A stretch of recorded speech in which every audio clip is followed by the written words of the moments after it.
Iraq War 2003, Episode 4, Bush II and the WMD Excuse. I'm your host, Frank H. Wallis, Ph.D., and in this episode, I'm going to show how, after the terrorist attack of 9/11, Bush II used the threat of WMD and terrorism as a rationale to invade Iraq and replace its government with a pro-American regime critical to the assurance of stable oil markets. By 2003, Iraq had been under UN-mandated sanctions for 13 years, beginning in 1990 with UN Security Council Resolution 661, a trade embargo in response to Saddam's invasion of Kuwait. Security Resolution 687 in 1991 placed an economic embargo on Iraq until it paid reparations to Kuwait, and most importantly, divulged all WMD for destruction by UN inspectors. There were several UN resolutions passed after 1995 demanding Saddam Hussein allow inspectors to perform their mission, and in December of 1998, the United States bombed Iraq for failure to comply, whereupon Saddam banned inspectors. The goal of sanctions had been to disarm Saddam of WMD and contain Iraq. Over the last 150 years, it's been shown that fewer than 20 people are involved in the decision for war. In the case of Bush II, the decision to invade Iraq involved perhaps 3 people other than the president. The decision, but not the order, to invade Iraq was made days, if not hours, after the attack of 9/11/2001. In his very first National Security Council meeting on January 30th, 2001, Bush II had only 2 items on the agenda: Israel and Iraq. Bush noted that Israel would have a free hand in dealing with the Palestinians, and Saddam was going to be removed from power. On the very day after the 9/11 attacks, Secretary of Defense Donald Rumsfeld suggested an invasion of Iraq, regardless of their lack of evidence about WMD or any links to Al-Qaida, and Paul Wolfowitz conducted conference calls about how to get rid of Saddam. The day after the terrorist attacks of 9/11, the National Security Council assembled with the president, but the subject was not Al-Qaida, it was Saddam. On September 17th, Bush signed a top-secret memo which ordered the U.S. military to plan an invasion of Iraq. On November 21st, 2001, the president pulled Rumsfeld aside after a National Security Council meeting and asked him to begin planning an invasion of Iraq. Bush kept close counsel about his intentions and did not reveal his goal to the public until the State of the Union address on January 28, 2002. To assemble the logistics and manpower for such an invasion must have taken months, if not years, of planning.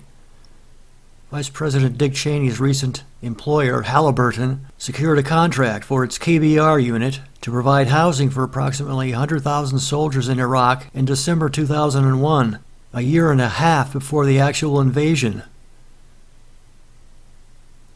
Cheney seemed to be the firebrand in the administration, hot for an expedition to Iraq.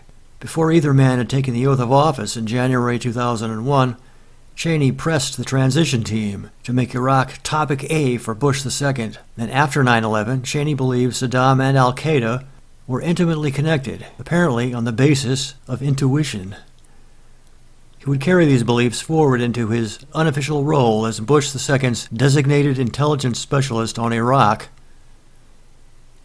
On February 16, 2002, the CIA received signed authorization from Bush II to support the overthrow of Saddam Hussein, which in international relations amounts to an act of war 13 months before the invasion. By April 7, 2002, it had become public knowledge that Bush II was intent on removing Saddam from power and was not going to be mollified with disarming the Iraqi leader. In an interview with Britain's ITV during a visit by Tony Blair, the president said, quote, "The policy of my government is that he goes," unquote. This intent cast doubt on the necessity expressed by some Bush officials that the government must first exhaust the UN route of WMD inspections. On July 23, 2002, Prime Minister Tony Blair met with his highest cabinet ministers to discuss recent talks between Bush and British counterparts regarding Iraq, finding that military action was now seen as inevitable. Bush wanted to remove Saddam through military action, justified by the mixing of terrorism with WMD. But the intelligence and facts were being fixed around the policy. UK involvement was deemed vital, and Blair was being asked to furnish 40,000 troops. Foreign Secretary Jack Straw said the case was thin. Saddam was not threatening his neighbors, and WMD capability was less than that of Libya, North Korea, or Iran. Therefore, an ultimatum on UN inspectors should be issued, giving the US-UK alliance a legal excuse. But Lord Peter Goldsmith, the Attorney General, did not think desire for regime change was a legal basis for military action. Blair saw the political angle. Saddam and WMD had to be linked, so that the British people would support regime change. So what would happen if the UN weapons inspectors had been allowed to do their job and prove or disprove Bush's claims? We shall never know. It's been noted that UN inspectors were introduced into the mix not as a means to avoid war, as Bush repeatedly acclaimed, but as a means to make war possible. The public relations campaign for the Iraq expedition was planned in August 2002 under the White House Iraq Group, known as WHIG, meeting every week before a product rollout in September 2002, when Bush would be back in Washington after his month-long vacation in Texas. The meetings were attended by top Bush officials: Rove, Rice, Stephen Hadley, Karen Hughes, Mary Matalin, J.R. Wilkinson, and Nicholas Callio. The group functioned as a public relations unit for the Chief of Staff Andrew Card's rollout of the Iraq invasion in September. Douglas Feith's Office of Special Plans would furnish the appropriate stovepiped intelligence about Saddam's WMD capability. WHIG leaked it to select members of the press, such as the New York Times. Bush officials appeared before news media to go on record parroting these anonymous sources, especially Dick Cheney, making claims about nuclear threats. Lawmakers reacted by pressing the administration for an official national intelligence estimate to confirm these allegations. The most aggressive manipulators in the Bush regime set up Congress and the American people to accept that war was inevitable. Public diplomacy began on Labor Day of 2002 and lasted until mid-October to take full advantage of the anniversary of 9/11.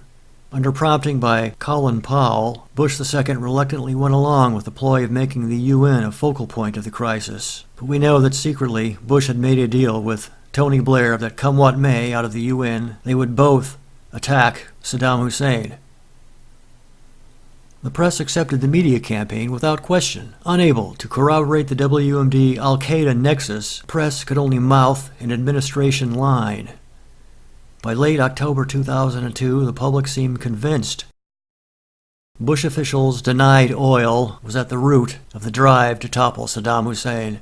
On November 15, 2002, Rumsfeld said, quote, "It has nothing to do with oil, literally nothing to do with oil," unquote. Powell's February 5, 2003 UN presentation against Iraq tried to sell the idea that Saddam had various WMD capabilities aimed at the United States and Iraq's neighbors, which would be Israel and Saudi Arabia. It was a script direct from the WHIG, carefully screamed by Rice, Hadley, and Louis Libby. On February 24, 2003, Bush met his national security staff to decide the future of the Iraqi oil industry. Oil revenue was anticipated to be in the range of up to $18 billion a year, so the United States would have to seize the oil fields as soon as possible and administer them until a permanent Iraqi government was able to do so. Bush II expressed concern about the impact the invasion would have on world oil markets, and asked about the production capacity of Saudi Arabia to take up the slack. Later, Prince Bandar, the Saudi ambassador and a friend of Bush II, said his government would manipulate oil prices over the next year to make economic life even better in 2004, when Bush would be running for re-election. Bush II again expressed concern over the security of Iraqi oil fields at the National Security Council meeting of March 5, 2003. An early example of collaboration between metropole and periphery occurred that same month, when the CIA enticed Iraqi oil engineers to alert them if Saddam's forces were preparing to blow up the oil wells. A year earlier, the first operational plan of invasion featured control of oil wells as the #1 priority. On February 26, 2003, Bush II spoke to members of the American Enterprise Institute and told them Saddam Hussein was, quote, building and hiding weapons that could enable him to dominate the Middle East and intimidate the civilized world, and we will not allow it. This same tyrant has close ties to terrorist organizations and could supply them with the terrible means to strike this country, and America will not permit it, unquote. The WMD Al-Qaeda Freedom Train continued to be the Bush mantra for the remainder of his term in office. It was the official party line, despite his successful bullying of the United Nations to pass Security Council Resolution 1441 demanding Iraq allow inspection for WMD. Bush accused Iraq of obstruction on March 6, 2003. In an address to the nation on March 17th, Bush accused Iraq of 10 years of lying about WMD and trying to fool weapons inspectors. He had no doubt that the Iraq regime continued to possess and conceal the most lethal weapons ever devised. Bush said Saddam hated America. He had also trained al-Qaeda operatives. Saddam was being built up into Adolf Hitler and Joseph Stalin, rolled into one. Americans without access to intelligence could only trust Bush. He had given them no hard evidence. In previous administrations, the use of WMD in the Middle East had not been of great concern. President John F. Kennedy and the National Security Council knew about poison gas being used in the Yemen Civil War in 1963. They protested its use, but it was only for public show. They really didn't care. During the Reagan era, when Saddam actually used chemical weapons against Iran in 1983 and against the Kurds in Halabja in his own country in 1988, the U.S. government under Reagan did nothing. Throughout the 1980s, Baghdad even received from American suppliers high-quality germ seed stock for anthrax, botulism, and other fatal diseases. On March 19th, 2003, Bush II announced the invasion had begun. Quote, the people of the United States and our friends and allies will not live at the mercy of an outlaw regime that threatens the peace with weapons of mass murder. He sent a brief letter to Congress on March 21st, informing them that he had invaded Iraq lawfully. His authority came specifically from the October 2002 authorization for the use of military force against Iraq, to be discussed in Episode 5. Preemptive war could not have taken place without the scripted failure of UN inspectors, a failure engineered by Bush II. UN Security Council resolutions did not authorize Bush to invade Iraq on his claim that Iraq had failed to comply with resolutions.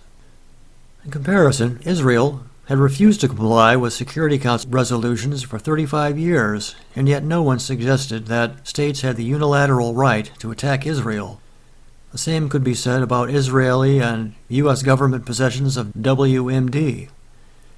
Nothing in international law authorized an attack on those nations for possessions of WMD. UN Resolution 1441, finding Iraq in material breach of its obligations, was irrelevant. The U.S. government did not exist to enforce United Nations resolutions. It existed to defend the United States. The real question was whether Iraq was a direct, imminent threat. If Iraq had become the central front in the war on terrorism, It was only because of Bush's decision to invade Iraq. The humanitarian argument for invasion of Iraq was ex post facto reasoning, and hence illegitimate as a casus belli. Bush insisted that deterrence and containment could not stop Saddam from building an atomic weapon. Nuclear blackmail, a favorite bugbear of Condoleezza Rice and Bush II, was possible only if the blackmailer had a bomb and the victim had none. Thus, the United States government could not be blackmailed. Ironically, in 2000, Rice had written that Iraqi nuclear weapons would be unusable because any attempt to use them would bring about Iraq's obliteration. The outcome of Operation Iraqi Freedom was never in doubt. By April 9, 2003, all of Iraq had been secured under American control. One of the few Iraqi buildings guarded by American troops in Baghdad was the oil ministry, as massive looting of government offices proceeded. 50 U.S. armored vehicles stood sentry over the most valuable prize in Iraq. The irrigation ministry next door was looted and burned. But all this talk about WMD was for naught, because, as we'll see in a future episode, there was no WMD. It was all a hoax. As for the link between Saddam and al-Qaida, none has ever been found. The House and Senate Intelligence Committee's joint inquiry on intelligence community activities before and after the terrorist attacks of September 11, 2001, never mentioned Iraq as being part of the al-Qaida network, or that Saddam had operational, logistical, or spiritual ties with that organization. The CIA and the FBI concluded there was no evidence that Saddam's government was involved in the 9/11 plot. Paradoxically, to defend America against Islamic terrorism, Bush made war on a secular regime of Saddam Hussein, opposed to both Saudi Wahhabist fundamentalism and Iranian Shiite fundamentalism, the two poles of anti-American Islam. To defend America against Islamic terrorism, Bush made war against alleged H-bomb-wielding Saddam Hussein while remaining passive as Muslim Pakistan enlarged its very real nuclear weapons capability, as Iran tried to hide its nuclear bomb project, and as North Korea continued to threaten Asia with its homegrown H-bomb program. This is your Empire historian, Frank H. Wallis, Ph.D. Thank you for listening and thinking.